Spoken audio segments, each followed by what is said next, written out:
SV6 news కు స్వాగతం. ముందుగా హెడ్లైన్స్. సికింద్రాబాద్ పార్లమెంటు నియోజకవర్గం నుంచి తాను అత్యధిక మెజారిటీతో గెలుపొందేందుకు ప్రజలు, నాయకులు, పత్రికా విలేకరులు అందరూ సహకరించాలని టీఆర్ఎస్ పార్టీ అభ్యర్థి తీగుళ్ల పద్మారావు అన్నారు. మోండా మార్కెట్లోని టోకరా బస్తీలో ఉన్న తన నివాసంలో విలేకరులతో మాట్లాడుతూ తాను టీఆర్ఎస్ పార్టీకి చేసిన సేవలను గుర్తించి ఎంపీ అభ్యర్థిగా అవకాశం ఇచ్చిందని, తాను తెలంగాణ రాష్ట్రంలో జంట నగరాల్లో ఉద్యమం నుంచి అనేకసార్లు అన్ని ప్రాంతాల్లో పర్యటించి అన్ని నియోజకవర్గాల్లో పనిచేసిన అనుభవం ఉందన్నారు.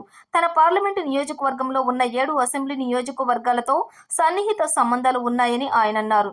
ఈ అవకాశాలన్నింటినీ సద్వినియోగం చేసుకోవడంతో పాటుగా కార్యకర్తలు, నాయకులు, ఎన్నికైన శాసనసభ్యులు, టీఆర్ఎస్ పార్టీ నాయకత్వం అధిక సంఖ్యలో ఉండటంతో గత ప్రభుత్వం చేసిన సేవలను కార్యకర్తలు గుర్తించి అత్యధిక మెజారిటీతో గెలిపిస్తారని ఆశాభావం వ్యక్తం చేశారు.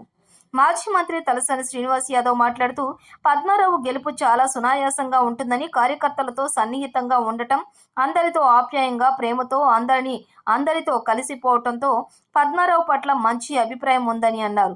మాజీ హోంశాఖ మంత్రి మహమూద్ అలీ, ఎమ్మెల్యేలు మాగంటి గోపీనాథ్, కాలేరు వెంకటేష్, మాగంటి గోపీనాథ్ పద్మారావుకు శుభాకాంక్షలు తెలియజేశారు. ఈ సందర్భంగా కార్యకర్తలు సంబరాలు జరుపుకున్నారు.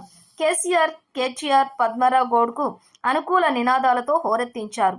మిఠాయిలు పంచుకుని పటాకులు పేల్చారు. పద్మారావు గౌడ్ను కలిసి శుభాకాంక్షలు తెలియజేశారు. సికింద్రాబాద్ నియోజకవర్గంలోని అడ్డగుట్ట, మెట్టుగూడ, తార్నాక, సీతాల్ఫాల్ మండి, బౌద్ధనగర్ డివిజన్ల బీఆర్ఎస్ నేతలతో కలిసి ఈ కార్యక్రమం నిర్వహించారు.